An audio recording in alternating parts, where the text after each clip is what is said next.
Kabaran Pro 4 pukul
Ya, assalamualaikum warahmatullahi wabarakatuh dan selamat siang sahabat budaya di mana saja berada. Kita berjumpa di siang hari ini di acara kita yaitu Teras UMKM dan alhamdulillah saya sudah bersama narasumber kita di siang hari ini yaitu Sudarmanto.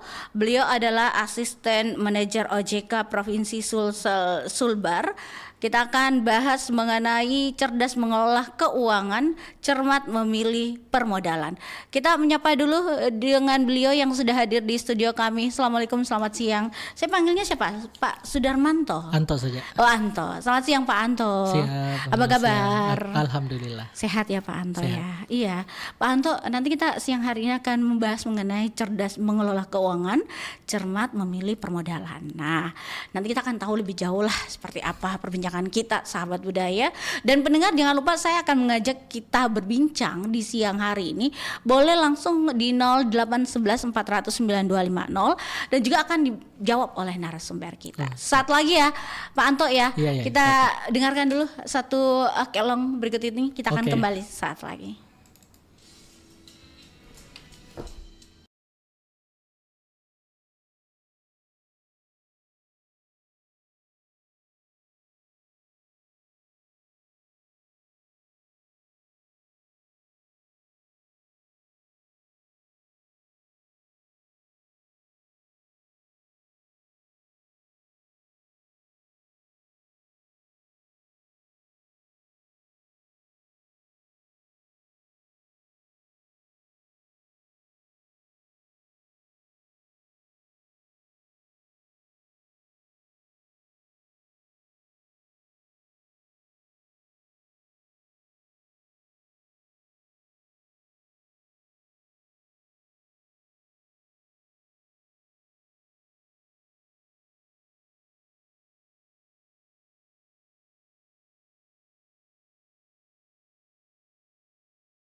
Baik sahabat budaya di mana saja berada, kita di siang hari ini seperti biasa Teras UMKM dan topik kita hari ini yaitu cerdas mengelola keuangan, cermat memilih permodalan.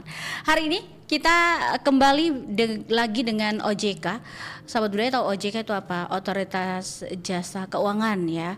Dan kali ini kita akan membahas terkait bagaimana generasi muda dan pelaku UMKM cermat dalam memilih permodalan dan tentunya mengelolanya dengan baik. Nah, apa saja tantangan umum yang dihadapi masyarakat dalam mengelola keuangan dan mencari pembiayaan? Kita coba ke Pak Anto. Pak Anto, kan kita tahulah UMKM saat inilah itu adalah ya bukan hanya generasi milenial atau orang tua, tapi sekarang juga Gen Z itu banyak sekali atau generasi Z itu banyak sekali juga ingin berusaha walaupun mereka lagi kuliah atau lagi sekolah itu sudah besar-besar itu sudah dilaksanakan begitu. Nah, siapa tahu mereka punya bibit UMKM yang pasti ingin tahu lah bagaimana mengelola keuangan dan mencari pembiayaan itu sendiri. Nah, ini melalui OJK juga ya, bisa ya, Iya, Pak Anto? bisa. Baik, silakan Pak Anto. Jadi yang pertama tadi terkait bagaimana sih tantangan yang dihadapi masyarakat ya dalam mengelola keuangan. Iya. Jadi tantangan saat ini khususnya saya juga selama sudah berapa tahun ini di bagian yang khusus untuk edukasi keuangan, peningkatan literasi dan inklusi keuangan. Jadi kami OJK itu bukan hanya melakukan pengawasan terhadap perbankan, kami juga bagaimana mempunyai tugas dan tanggung jawab meningkatkan literasi, pemahaman masyarakat terhadap bagaimana menggunakan produk layanan keuangan dengan baik dan mendorong inklusi keuangan di masyarakat. Jadi masyarakat itu bisa menggunakan produk keuangan dengan secure atau dengan aman seperti itu. Karena saat ini banyak masyarakat yang menggunakan produk keuangan, layanan keuangan perbankan tapi belum memahami bagaimana dengan baik mengelola keuangannya menggunakan produk keuangan. Yang pertama itu masih terbatasnya literasi keuangan seperti yang saya sampaikan. Nah yang kedua itu perilaku konsumtif dan kurangnya perencanaan keuangan. Jadi memang tantangan saat ini pola hidup masyarakat kita yang juga dipengaruhi oleh sosial media, ini tingkat konsumtifnya sangat tinggi. Beda dengan yang dulu-dulu di mana budaya menabung itu cukup besar. Sekarang kan ada uang ada keperluan, ada uang ada lifestyle seperti itu. Ada istilahnya gaya hidup sekarang itu mahal. Seperti itu. Mahal memang. Pantol. Dimana mahal semuanya. Tidak ada yang murah. Apalagi untuk ditampilkan di sosmed. Seperti itu. Itu sudah menjadi lifestyle. Itu yang kedua. Terus yang ketiga, kemudahan akses pembiayaan digital yang tidak selalu diimbangi dengan pemahaman risiko. Jadi begini, sebenarnya kalau kita memahami dengan baik bagaimana menggunakan layanan digital yang disediakan oleh perbankan itu sangat baik, Mbak. Seperti itu sangat baik. Tinggal bagaimana kita memahami, menjaga keamanan dari aksesnya kita, dari PIN, ATM, kartu, nomor kartu itu semua harus kita rahasiakan. Itu sebenarnya harus kita rahasiakan. Karena itu disitulah akses utama kita. Jadi itu adalah kepercayaan diberikan oleh industri jasa keuangan kepada kita, akses kita. Jadi ketika ada sesuatu yang terjadi di dalamnya di luar dari akses kita yang disalahgunakan, itu adalah human errornya kita, bukan kesalahan bank. Itu sebenarnya yang masih kurang dipahami oleh masyarakat. Seperti itu, hati-hatinya seperti itu. Terus yang keempat, keterbatasan akses terhadap lembaga keuangan formal terutama di beberapa wilayah.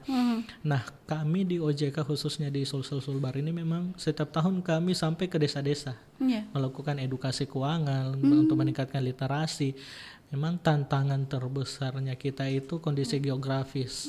Kita masih ada kabupaten yang butuh waktu di tempuh 13 jam naik mobil sampai ke Sorowako. Kami sampai ke Sorowako ke sana. Ada juga yang pulau-pulau naik mobil 5 jam, lompat ke Selayar, dari situ lompat lagi ke pulau kecilnya juga, itu pernah seperti itu. Pak Anto pernah pergi ke sana? Pernah ke sana. Pengalaman nih maksudnya Pak Anto ya.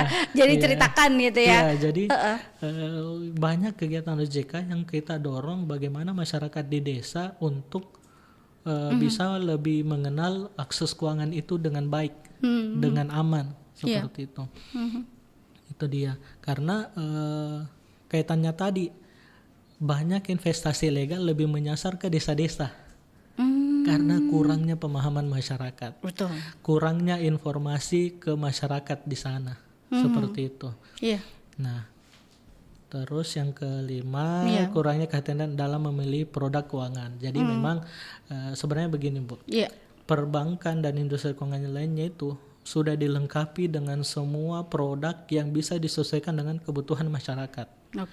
Jadi memang masyarakat dalam menggunakan produknya itu harus mempelajari dulu apa tujuan dari produk ini, pembiayaan itu seperti apa. Pembiayaan saja itu ada 3. Ada konsumtif, produktif, sama investasi. Itu semua juga ada lagi produk-produk turunan kecilnya yang bisa disesuaikan dengan kemampuan bayarnya kita, jenis usahanya. Seperti itu. Itu pun ada yang namanya kredit untuk musiman.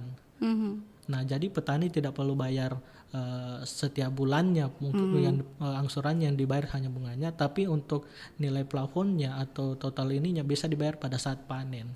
Itu bisa disesuaikan seperti itu. Jadi memang industri keuangan kita itu sudah menyiapkan berbagai macam produk yang bisa disesuaikan dengan kemampuannya kita. Nah, oleh karena itu bagi pelaku usaha untuk memahami karakteristik setiap jenis pembiayaan, memperhitungkan risiko, biaya, serta memastikan bahwa sumber pemodal berasal dari lembaga yang legal seperti itu. Oke. Saya tadi sempat dibicarakan ya oleh Pak Anto sendiri bahwa para penipu, kalau dibilang ya, penipu itu sampai menyasar ke daerah-daerah. Kemarin ada tidak curhatan dari masyarakat terkait saya pernah ditelepon dari penelpon yang katanya dari bank gitu. Nah, yang paling parah ada kena tipu tidak di daerah tersebut, Pak Anto? Pernah ada satu pengalaman. Untungnya kami langsung ke sana, ke Selayar, Bu. Itu kan salah satu pulau yang cukup jauh untuk diakses. Kita 5 jam dulu ke Bira, baru naik kapal lagi hampir 2 jam untuk menyeberang ke Selayar. Nah, untungnya 1 minggu sebelum si investasi ilegal ini masuk, kita bikin kegiatan edukasi ke sana, edukasi kepada kaum perempuan, edukasi kepada ASN, edukasi kepada anak sekolah. Nah, 1 minggu kemudian ada investasi ilegal yang masuk. Untungnya pihak pemerintah di sana sadar bahwa nah inilah investasi legal seperti ini. Mereka mencoba membuat suatu kegiatan yang manis untuk menghimpun minat masyarakat. Mereka bikin kegiatan jalan santai dengan mengundang bupati dan memberi hadiah kayak motor apa segala macam. Itu kan kalau di desa-desa atau di wilayah-wilayah yang pasti senang. Apa ini orang baik ini seperti ini. Dia mengundang bupati supaya itulah yang menjadi cerminan bahwa kami ini legal. Bukan ilegal. Bukan ilegal. Kami didukung oleh bupati, padahal dari pihak pemerintah pun tidak tahu ini sebenarnya dari mana. Padahal itu hanya undangan untuk menghadiri. Tapi oleh investasi legal ini dapat diplesetkan. Seperti itu. Dengan cerminan dari bupati itu kami mendapat dukungan. Nanti diberitakan kami ini kan sellingnya atau pemasarannya itu manis sekali seperti itu. Nah, investasi legal itu kan lebih mudah menggait orang-orang ketika istilahnya kalau sekarang itu brand ambasadornya itu orang-orang yang dikenal, politik kah, selebgram kah, artis kah, seperti itu. Tapi mohon maaf, Pak Bupatinya juga mau begitu ya? Untungnya sebelum diundang mereka menelpon ke kita, Pak bisa minta tolong dicek ini investasi legal atau ilegal. Oh begitu. Dan itu tidak terdaftar di OJK, dan kita bilang hati-hati Pak, itu tidak terdaftar di OJK. Dan biasanya kita melalui edukasi yang telah kami sampaikan, nah akhirnya mereka memblok. Bupati tidak jadi hadir dan itu tidak jadi hadir. Jadi nah seperti itu, Bu, itu pengalaman yang pernah kami hadapi seperti itu, yang langsung bisa kita tindak lanjuti dengan cepat. Jadi memang literasi itu amat penting, apalagi sampai ke desa-desa sana. Iya betul. Kan mohon maaf ini Pak Anto, biasa tuh kejadiannya kan lansia juga yang kena ya. Nah, itu paling banyak. Apakah juga dalam proses pengenalan OJK ini kepada mereka ya tentang keuangan diundang juga para lansia itu agar supaya tidak terkena penipuan gitu.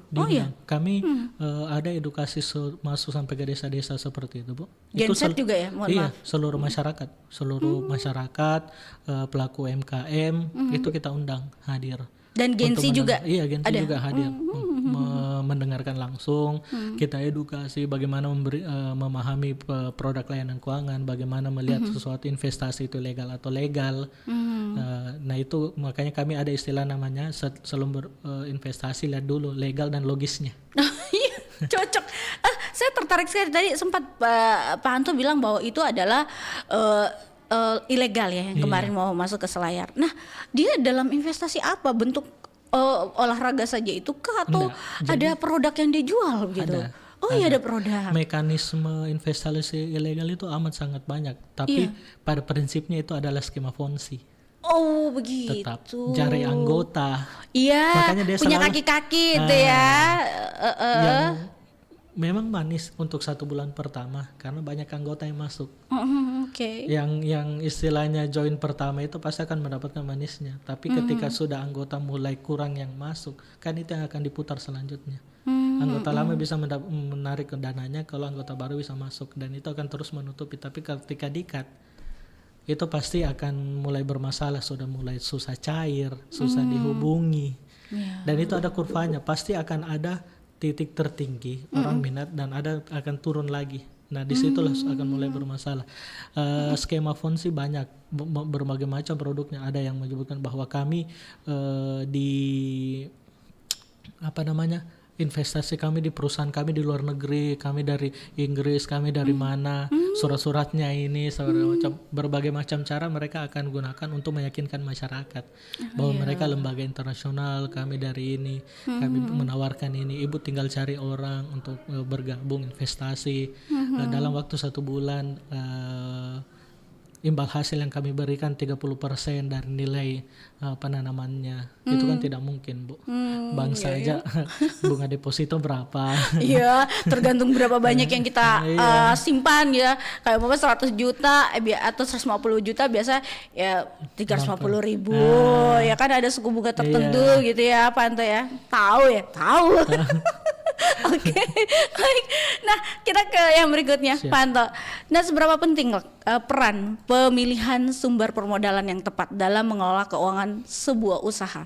Kita tahu lah UMKM sekarang tuh sangat-sangat banyak ya, merambah ke semua usaha, baik itu makanan, fashion dan lain sebagainya. Nah, mungkin apa yang bisa diberikan pemahaman, Pak? Yang pertama sih, peran pemilihan sumber permodalan yang tepat sangat krusial dalam mengelola keuangan usaha. Yaitu sumber pembiayaan yang sesuai akan membantu menjaga arus kas tetap sehat, mendukung keberlangsungan usaha, serta mengurangi risiko gagal bayar. Nah, jadi prinsipnya kayak gini, Bu. Pemilihan permodalan yang tepat untuk sebuah usaha. Jadi biasa saya memberikan edukasi kepada pelaku UMKM bagaimana memperhitungkan modal yang dibutuhkan sebenarnya. Iya. Ada yang takut juga, Panto, minjam. Takut minjam, iya.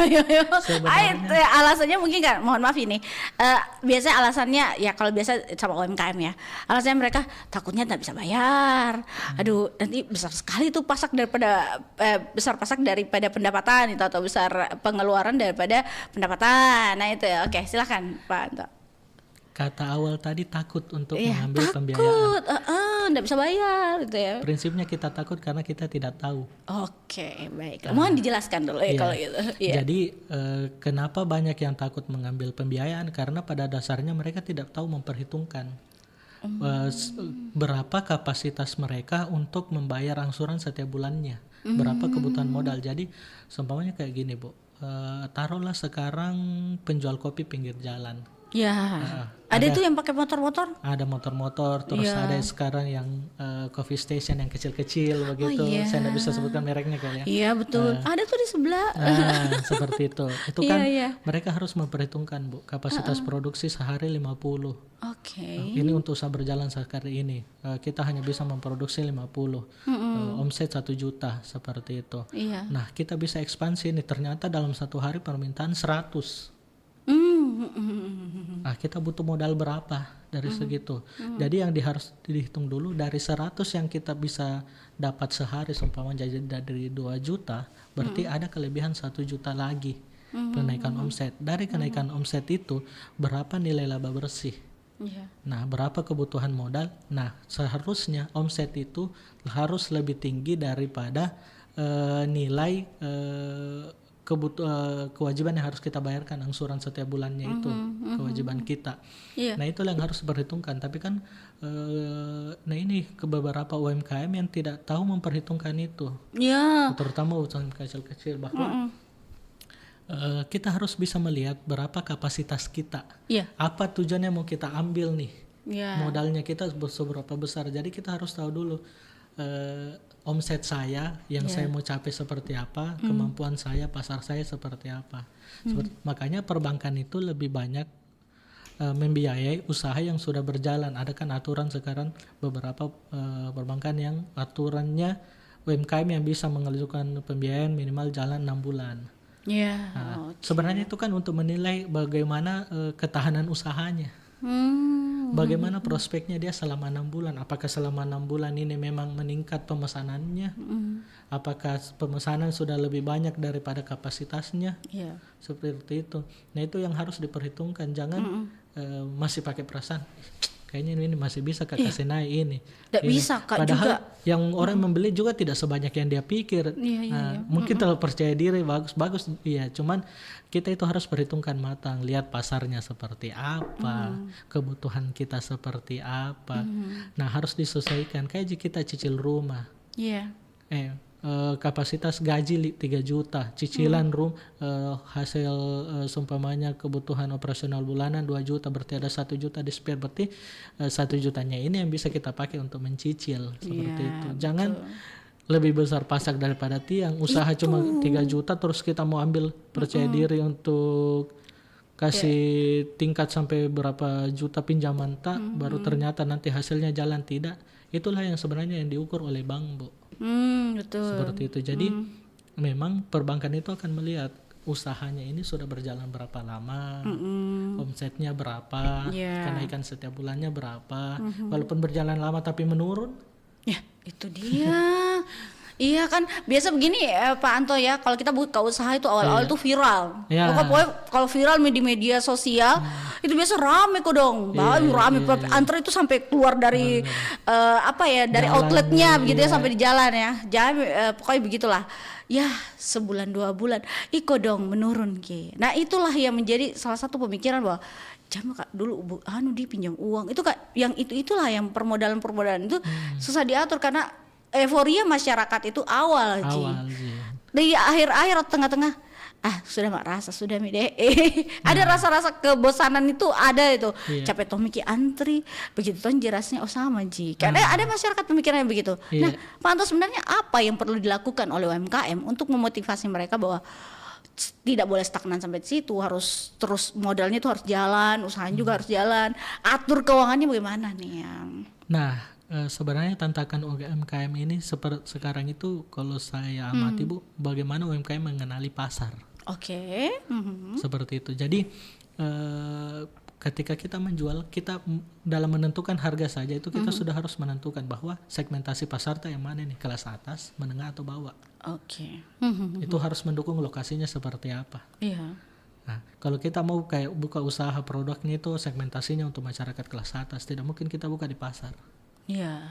Jadi itu harus semua menyesuaikan produknya kita, segmentasinya pasarnya, harganya, kualitasnya. Itu yang harus kita melihat. Jadi terkadang yang harus dihadapi oleh masyarakat itu membaca pasarnya itu seperti apa, yang mau ditarget itu seperti apa. Kayak coffee station sekarang yang mulai banyak di mana-mana. Ada di Todopuli, ada di Ertasning. Ibu ke tetangga. Bawa jalan kayak lagi sedikit di sana, ada lagi di Minasopa. Iya. Perasaan tadi ada juga coffee shop. Dan bahkan bertetangga biasa itu kopi semua di sebelahnya itu ada perintilan-perintilan seperti mungkin kue, roti itu ya. Jadi sekarang kayak persaingan. Saya membaca ternyata mereka sudah mau mencoba kan sekarang kalau mau ke kafe orang sudah memperhitungkan. Aduh satu kali ke kafe pesan Kak kopi, pesan Kak kue minimal 60.000. Kalau banyak Kak bertraktir Kak temanku lagi. Bertraktir berapa lagi? Padahal mau beli kopi untuk menikmati, untuk dibawa ke kantor atau dibawa ke rumah seperti itu. Nah, akhirnya coffee station ini hadir karena membaca kebutuhan masyarakat tadi dan ternyata itu banyak. Masyarakat, dan yang masyarakat mencari kopi itu dengan renten harga di bawah 15.000. Oh iya. Jadi itu. Jadi inilah contoh pelaku usaha yang bisa membaca pasar. Kalau mahal tidak mau pasti orang beli di kantor ya. Karena untuk yang beli yang mahal, mereka harus merasakan yang namanya privilege tempatnya. Kalau untuk harga kopi di atas 20.000 pasti itu kayak cari kafe yang enak untuk kerja, enak untuk staycation, jadi hiburan ya, kalau yang kerja. 13.000 kan datang di nongkrong sebentar atau dia mau bawa pulang. Nah, jadi dia membaca pasarnya seperti itu. Jadi memang terkadang kita kejelaskan ke UMKM, waktu kita bikin produknya ini yang kita sasar sebenarnya siapa, masyarakat yang seperti apa, pembeli seperti apa, itu yang harus kita tentukan. Tidak bisa juga bisa sebenarnya, cuman terlalu random kalau kita menjual tinggal menunggu. Oh iya, maksudnya? Jadi artinya Bu kayak Saya jual jalan kote ini, Iya. Contoh tapi ya. di komplek. Iya. Nah, masyarakat komplek kan sebenarnya kalau harga mereka tidak ini, yang penting rasa. Sedangkan kita jual yang murah, kita batasi kualitasnya, kan bukan pasarnya seperti itu. Iya. Jadi memang menyesuaikan produk kita pasarnya siapa. Itu untuk bertahan sekarang, terus inovasi. Iya. Nah, ada sekarang juga untuk bersaing coffee shop ada menggandeng membuat konten. Oh iya. Membuat konten-konten di sosmed untuk mengenalkan produknya. Ya, brand ambassador juga bisa begitu, gitu ya. pakai Telegram atau apa. Iya, betul. Jadi memang masyarakat kalau rasa hampir sama aja semua, Bu. Tapi hype-nya. Nah, itu sekarang. Jadi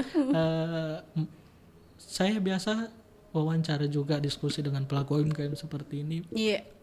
pemilik usahanya. Jadi mereka ini bisa bertahan karena itu dia bisa membaca pasar, terus bisa memanfaatkan digitalisasi. Ya. Nah, itu yang mereka manfaatkan. Permainan harga juga boleh Iya, begitu permainan Pak Anto harga. ya. Permainan harga. Kalau harga hampir sama semua, rasa seperti itu. Akhirnya mereka harus gak bikin iklan yang bagus.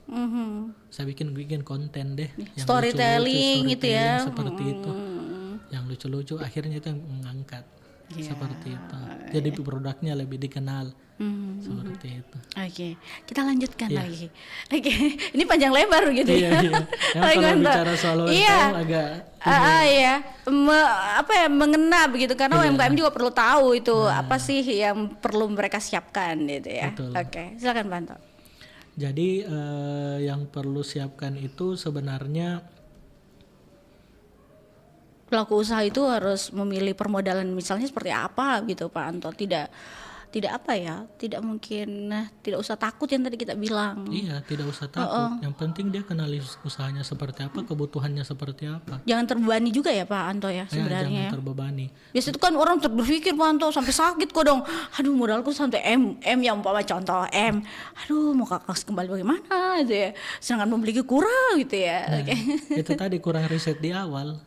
Jadi mereka tidak tahu pasarnya, mereka tidak tahu kebutuhannya.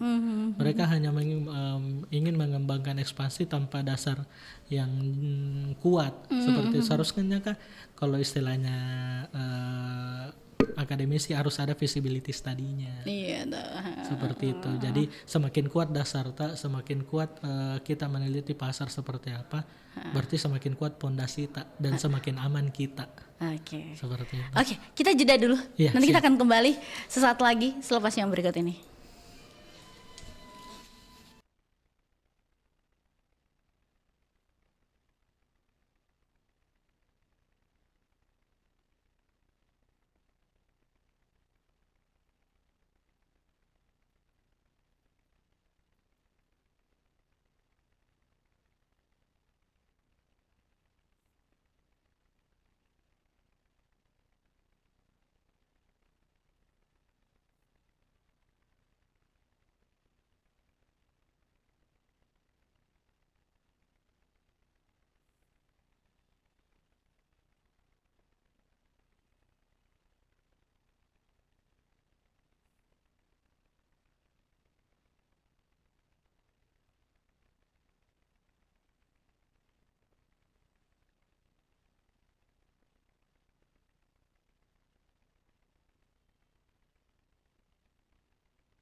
Kita melanjutkan perbincangan kita bersama Pak Anto siang hari ini, sahabat budaya, dan kita akan ke Pak Anto mengulik lebih jauh lagi bagaimana peran OJK untuk memberikan masyarakat itu edukasi terkait dengan permodalan, terkait dengan mengolah keuangan yang pasti juga tidak terjebak dengan investasi bodong. Gitu ya.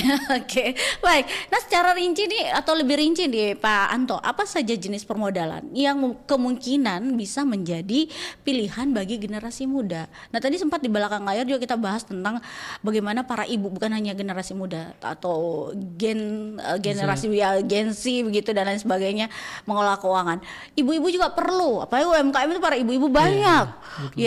Tadi juga sempat di belakang layar cerita bahwa bagaimana sih mengelola keuangan yang baik, apalagi kita tidak punya manajemen. Kan Kak, begini Pak Anto, ibu-ibu tuh kalau dia mau sewa lagi tuh kodong jasa manajemen keuangan tuh kan bayarnya mahal, mana pajaknya lagi dia harus sewa orang, kan mahal digajinya tuh Pak Anto. Dan bagaimana sebenarnya tips yang bagus ini untuk ya kita mengelola keuangan yang baik, apakah perlu dengan unsur-unsur tadi? Oke, silakan Pak Anto. Siap. Jadi yang pertama terkait permodalan dulu. Jadi permodalan itu memang seharusnya ada dari modal sendiri dulu. Oke. Istilahnya self financing kalau di perbankan, Bu. Jadi seumpamanya kebutuhan tak 100 juta untuk meningkatkan modal, jangan 100 jutanya semua kita pinjam dari bank, berat ki memang. Jadi setidaknya ada 20-30 juta itu dari modal tak sendiri supaya agak ringan ki, seperti itu. Karena kan ini sebenarnya memang untuk ekspansi. Jadi memang seharusnya itu pelaku usaha ada memang dia tabung untuk bisa ekspansi, membesarkan usahanya. Seperti itu. Jangan setiap ada omset laba diperhitungkan laba aku 200.000 tarik semua. Jangan. Setidaknya ada sepersekian persen, 20-30% dari itu ditabung untuk ekspansi seperti itu. Karena usaha itu untuk bisa bertahan harus ditantang untuk berkembang dan bersaing seperti itu. Jadi memang tuntutan usaha untuk terus bisa bertahan itu mereka harus bisa berkembang dan bersaing seperti itu. Jadi pisahkan ki berapa modal sendiri yang bisa kita cukupkan, berapa bisa modal dari pinjaman seperti itu, atau ada juga namanya modal dari investasi seperti itu. Nah, terkait tadi bagaimana pelaku UMKM dalam mengelola keuangannya secara mudah seperti itu, khususnya istilahnya manajemen rumah tangga seperti itu. Jadi sebenarnya Bu, kalau kita bisa memanfaatkan yang namanya mobile banking, itu akan sangat berguna. Karena kalau dulu itu kita mau cek ke bank berapa mutasi rekening harus pergi ke bank. Sekarang di HP sudah bisa Maki. Dan itu in time. Jadi pada saat itu transaksi, pada saat itu masuk, pada saat itu keluar, pada saat itu juga bisa kita cek seperti itu. Jadi kalau saya sendiri Bu, saya saja yang bukan pengusaha tapi pegawai punya 3-4 rekening karena saya harus pisah. Yang mana rekening gaji, mana rekening tabungan, mana rekening operasional. Seperti itu, supaya saya tahu saldo yang ada di sini itu peruntukannya untuk apa. Jadi seharusnya pelaku usaha juga dia kalau istilahnya kita itu ada satu rekening yang dia bisa mencatat arus kasnya. Jadi satu rekening itu saja yang secara disiplin dipakai untuk membeli produk atau membeli bahan baku. Terus ketika ada pemasukan semua juga harus dimasukkan ke situ. Nah, itu yang akan mencatat keluar masuknya uang. Jadi pada akhir hari kita bisa melihat bahwa tadi saya beli apa, beli pemasukanku berapa. Kemarin ada teman yang bertanya pusing kayak begitu. Aduh, saya usaha toko campuran begini. Saya pusing setiap hari saya belanja dari sini tapi uangnya tidak masuk ke rekening situ. Saya bilang secara disiplin setiap malam uang yang ada di istilahnya di lacinya di toko itu setorkan masuk ke rekening supaya seimbang. Jadi ketika keluar dari situ apa yang dibeli ada juga pemasukan setiap hari. Gunanya untuk apa? Jadi kita bisa melihat hari pertama berapa uang yang masuk hasil penjualan, hari kedua berapa. Nah, disiplin juga, tinggalkan uang kecil di situ kan tidak biasa tidak boleh kosong. Dia bilang orang tua dulu, pamali kalau kosong uang di laci kalau toko begitu, sisakan 200.000. Jadi setiap hari pada saat tutup toko, seumpamanya mas uang di laci 1,5 juta, berarti 1,300,000 tarik kasih masuk di rekening, 200-nya tetap di situ, itu setiap hari. Nah akhir bulan kita bisa lihat setiap malam, setiap harinya, oh di tanggal segini yang masuk segini, oh setiap 1 minggu sekali, seumpamanya Bu, dalam 1 minggu 7 hari, setiap hari masuk 7 juta. Terus di akhir Sabtu atau Minggu pasti belanja kita. Nah, belanja dia ke toko, pakai juga rekening itu, jangan pakai rekening lain supaya tercatat di situ pengeluaran untuk belanja di situ. Belanja 5 juta. Jadi setiap bulan dia tidak perlu siksa mengingat, di akhir bulan dia sudah bisa lihat, oh setiap minggu itu 2 juta bisa aku dapat. Selisih dari belanja sama selisih dari pemasukan setiap harinya. Itu catatan arus kas. Nah, enaknya lagi Bu, ketika seumpamanya mau tambah modalku deh. Ketika usaha sekarang tantangannya mau ke bank, diminta sama bank mana laporan keuangan. Kalau kita aja bicara ndak kutaki betul itu kita bilang kah, ya namanya ini butuh validasi. Kita saja kalau mau pinjam ke orang, kalau kita aja bilang saya punya uangku segini, mana percaya orang kalau tidak ada yang dikasih lihat. Nggak mau aja. Seperti prinsipnya bang juga. Jadi itu bisa seumpamanya si bank ke bank A Kak, seperti itu, mau Kak pinjam 10 juta seperti itu, laporan keuangan Pak tidak ada, tapi saya catat semua di yang tadi yang saya bilang di rekeningku di bank tak gini catat, lihat maki bank, tinggal menarik saja itu Bu. Itu yang dilihat. Orang sudah bisa baca, oh omsetnya per hari kelihatan, dia belanjanya berapa, ini disiplin di sini, seperti itu. Jadi itu sebenarnya laporan keuangan simple tak, itu namanya laporan keuangan arus kas. Jadi kita bisa catat, kita bisa ingat, kita bisa laporkan, dan itu bisa menjadi laporan ketika kita mau mengajukan pinjaman ke bank, seperti itu. Kalau bank itu kan tidak bisa dimanipulasi. Pasti sudah lihat bukti. Sudah lihat itu sudah. Oh ini oke, betul omsetnya segini. Setiap bulan dia, setiap malam dia rutin seperti itu. Setorkan ke rekeningnya senilai ini. Oke. Jadi itu tipsnya. Apalagi sekarang kalau belanja kita pakai transaksi kris. Nah kan itu bisa dimonitor dalam satu hari berapa yang masuk. Banyak pengeluaran. Kalau dilihat, aduh banyaknya pengeluaranku, bisa di handle itu ya, begitu ya Pak, untuk mungkin ya seperti itu ya. Ditarik itu transaksi krisnya. Kalau seumpamanya pelaku usaha mau ke bank, ditanya berapa omset per bulan, coba makin lihat di transaksi krisku dalam sebulan berapa. Kelihatan di situ. Itu baru transaksi di kris, belum pian tunai langsung. Nah. Bila perlu minta nota ya Pak kalau tunai ya, menurut Bapak sendiri Pak Anto? Nggak perlu juga. Yang penting rutin juga kayak tadi dia setorkan. Jadi sebenarnya yang dibutuhkan itu untuk mengelola keuangan secara mandiri, disiplin. Tidak perlu juga catat macam-macam seperti apa. Yang penting ada wadahnya satu, disiplin, di situ masuk, di situ keluar juga. Gitu ya. Itulah harus pintar-pintar Pak Anto. Aduh. Karena kalau kita mengandalkan ingatan Bu, kita bayar saja tadi pagi, malam kita lupa nih. Betul. Apa tadi itu kubayar. Apalagi umur, tidak bisa dibohongi gitu ya. Bisa berpengaruh juga itu Pak Anto. Oke. Baik, Pak Anto, kalau memilih sumber permodalan yang tepat, memang menjadi tantangan besar lah bagi banyak pelaku usaha. Nah, ada beberapa faktor utama yang perlu dipertimbangkan agar pengusaha itu bisa memilih sumber permodalan yang sesuai dengan kebutuhan bisnis mereka. Ya OJK mungkin ya, atau bagaimana nih Pak Anto sendiri, silakan. Yang pertama itu melihat kebutuhan modal dan tujuan penggunaannya.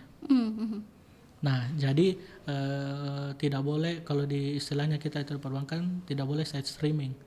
Kita ajukan untuk penambahan usaha, tapi kita bolehkan untuk belikan mobil. Itu kan tidak mempengaruhi peningkatan omset. Seperti itu. Jadi ketika nanti mau bayar angsurannya pusing karena memang omsetnya tidak bertambah. Jadi apa tujuannya ya, gunakan sesuai tujuan tak. Karena kalau tujuan tak untuk mengembangkan usaha, seharusnya ketika modal itu masuk, usaha tak berkembang seharusnya. Kalau memang kita gunakan sesuai tujuannya itu. Terus kemampuan bayar dan beban keuangan. Jadi itu tadi perhitungkan berapa sebenarnya kelebihan tak dalam sebulan yang masih bisa kita pakai untuk mencicil. Sebenarnya nanti berapa peningkatan omsetnya seperti itu. Makanya saya bilang tadi seharusnya tuh pengusaha itu punya dulu sebelum mengembangkan itu punya visibility study. Jadi kita ukur-ukur dulu. Kalau saya kasih masuk uang 100 juta di usaha aku, berapa meningkat kapasitasnya, kayak hasil produksinya, berapa kayak tadi simpelnya berapa saya bisa tingkatkan penjualan kopiku dalam 1 hari. Dari peningkatan itu berapa labanya yang bertambah. Dari labanya sempurna 1 juta yang bertambah, berarti cicilanku 600. Oke. 600 bisa saya pakai mencicil, 400 ada nilai penambahan seperti itu. Jadi itu yang harus diperhitungkan. Terus yang kedua, resikonya. Jadi setiap sumber pendanaan memiliki tingkat resiko yang berbeda. Misalnya pinjaman menjadi beban jika usaha tidak memenuhi kewajibannya, seperti itu. Jadi memang side streaming atau penggunaan permodalan tidak sesuai tujuannya itu pasti akan besar resikonya, akan membebani pemiliknya. Betul. Seperti itu. Oke. Selanjutnya, berikutnya apa? Tingkat resiko sebenarnya. Resikonya yang tadi bangkrut bisa enggak gulung tikar tuh kalau modalnya tidak tidak kembali itu. Atau tidak, pengembangannya tidak tidak sampai peruntukannya. Gulung tikar Pak. Gulung tikar banyak yang seperti itu. Banyak yang seperti itu. Oke, baiklah. Istilahnya kayak tadi Ibu jelaskan juga di awal bahwa banyak nih yang terlalu percaya diri karena viral di awal-awal ini, ternyata setelah itu usahanya tidak berjalan seperti itu, tidak seramai itu dari awal seperti itu. Yang pertama mungkin karena orang hanya penasaran, yang kedua gini, masyarakat sekarang itu amat sangat bisa mudah untuk membuat usaha sebenarnya. Ada yang viral kita bisa bikin samanya. Kalau resep bisa kita cari di YouTube. Betul. Banyak sekali. Akses informasi sekarang sudah tidak terbatas. Kita bisa akses semuanya. Kita butuh resep apa, butuh ide apa, tinggal pelajari. Kita lihat, baca masyarakat kebutuhannya seperti apa, kita sediakan. Seperti itu. Jadi memang itu lagi tadi riset. Jadi pengusaha harus tahu seberapa besar usahanya ini. Seperti itu. Oke. Nah, tadi Pak Anto sempat sebutkan terkait dengan perencanaan keuangan. Nah, kira-kira seperti apa strategi perencanaan keuangan menuju cerdas finansial yang ideal? Nah, ini kurang nih biasa pemahaman kita. Nah, itu dia terkait perencanaan keuangan. Yang pertama, kenali kondisi keuangan. Seperti tadi, buat daftar pemasukan dan pengeluaran. Nah, manfaatkan mobile banking tak? Catatan itu istilahnya aplikasi gratis sebenarnya itu disediakan. Kita tinggal secara disiplin saja bertransaksi lewat situ. Seperti itu. Terus buat daftar jumlah tabungan dan aset. Jadi bedakan ini tabunganku, ini asetku, ini aset dari usahaku, ini aset pribadiku. Jadi bedakan. Memang harus disiplin, itu yang susah. Harus disiplin, bedakan mana perputaran untuk usaha, mana perputaran untuk kebutuhan rumah tangga. Itu yang harus disiplin, karena jangan sampai nanti semua apa yang kita lihat. Jadi saldo yang ada itu atau keuangan yang ada itu ternyata tergabung, kita kira besar, ternyata usaha masih kecil. Seperti itu. Terus jangan sampai ini total harta lebih besar dari total utang dan tentukan kebutuhan dan keinginan. Itu susah. Nah, itu susah. Keinginan lebih besar daripada kebutuhan. Tuntutan lifestyle lagi seperti itu. Apalagi fashion sekarang kan, ibu-ibu kalau gila-gila fashion kan biasa setiap minggu berubah. Aduh, bagus yang itu ya. Ambil dari modal usaha, biasa begitu Pak Anto. Atau mau bikin rumah yang lebih keren tuh, ambil modal itu dulu. Nah, boleh tidak seperti itu Pak Anto sebenarnya?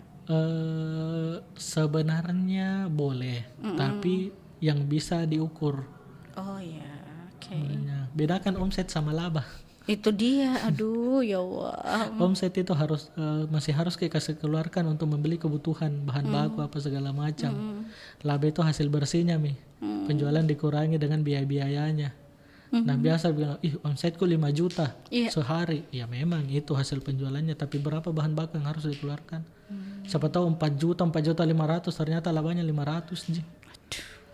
Seperti itu. Jadi memang sebenarnya pengelolaan keuangannya itu simple sih.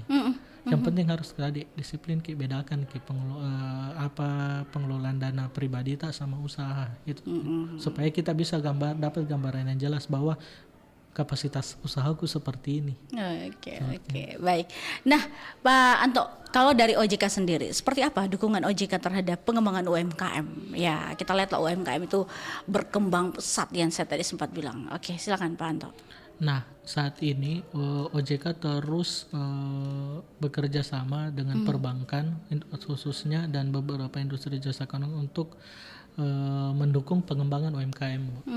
Jadi memang sekarang itu ada namanya tim percepatan akses keuangan daerah. Di dalamnya itu dipimpin oleh langsung pimpinan daerah, bupati, gubernur dan wali kota. Di dalamnya itu ada OJK, pemerintah daerah, stakeholder lainnya, BI, LPS. Dan dinas-dinas terkait sama industri keuangannya. Jadi tujuannya untuk mendorong inklusi akses pembiayaan kepada UMKM yang membutuhkan dengan juga melakukan pendampingan dan pelatihan kepada UMKM-nya. Jadi kita bimbing juga, jadi kita pantau juga. Jadi industri keuangan itu tidak hanya kayak saya kasih 100 juta sih untuk modal kamu, sudah 100 juta nanti datang kalau mau menagih. Tidak. Jadi dipantau juga usahanya. Kalau ada kebutuhannya dia masukkan. Jadi industri keuangan bukan hanya untuk mengajukan pembiayaan, jadi bisa juga media diskusi juga seperti itu.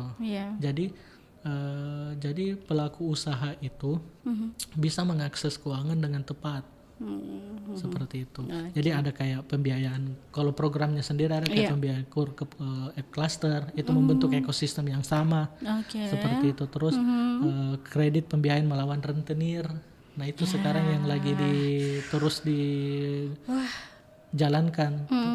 Terus ada juga program Bajina, UMKM Bajina. Jadi itu kita dari OJK? Bentuk kelompok UMKM yang kita edukasi. Nah edukasinya bukan hanya layanan keuangan. Kami ajak kayak Tokopedia.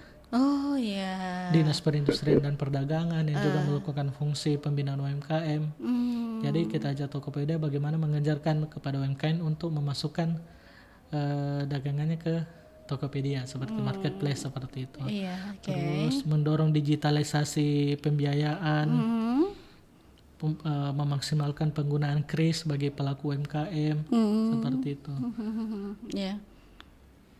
Lagi ada pembinaan juga, pendampingan UMKM dilakukan yang tadi Pak Anto katakan.